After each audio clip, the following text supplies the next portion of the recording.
it's a good day in the City of Ottawa. We are the largest jurisdiction in the province of Ontario to reopen into Stage 3. The economy has slowly and gradually been reopened at the advice of the Chief Medical Officer of Health and our Ontario Cabinet, including the leadership of Premier Ford. And so I'm delighted to be here in my hometown to start that road to recovery. I often like to say that the ministry I represent has a spectacular double bottom line. First and foremost, we are responsible for our collective cultural identity and the social impact. We are the second largest volunteer sector in the entire country when we look at our festivals and events and our sport organizations. At the same time, on the 12th of March, before everything was shuttered, we were about to announce that 2019's tourism numbers in the province of Ontario grew by $2 billion. And just weeks before, we had announced that film and television production had grown by $200 million.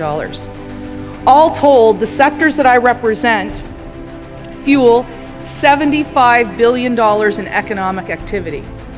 So think about the impact it has had on our hotels, our walking tours, our boat cruises, our restaurants, our film and television production.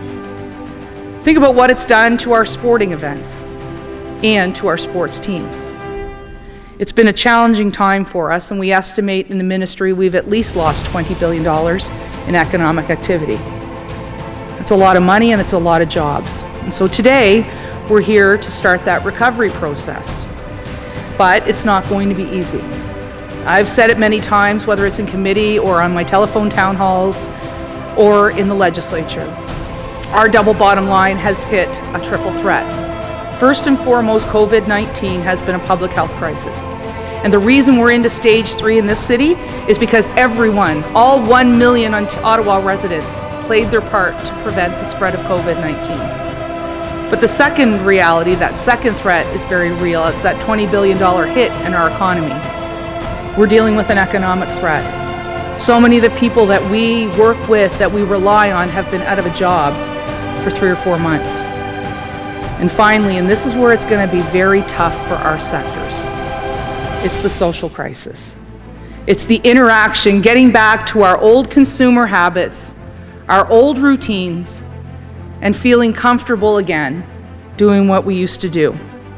Supporting local this summer when 40% of our visitor travel occurs is going to be very important this year so that we can make sure we have what matters most 18 months, 3 years, or 5 years down the road. I want to continue to protect what matters most in our community. And I want all of us to start thinking about what does our Ottawa, what does our Ontario, what does our Canada look like post-COVID-19? Because that thinking, that vision, that conversation needs to happen now as we're dealing with that triple threat. My Ontario in 18 months will still include public libraries. It will still include community museums. It will still include art galleries, live musical performances, film production, children's festivals. It will still include the things that we love about our community.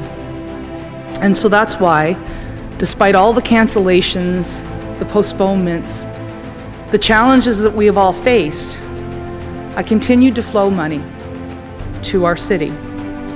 In total, today we'll be investing $8 million to do 2 things. To protect what matters most to every one of us in this city, and then encouraging all Ottawa residents to reconnect with what makes this city so special. So in 18 months, hopefully we'll have a vaccine. In 18 months, hopefully, we will contain the spread of COVID-19. And in 18 months, hopefully, through the marketing efforts of Ottawa Tourism and Destination Ontario, we'll be even more comfortable to reconnect within our own cities.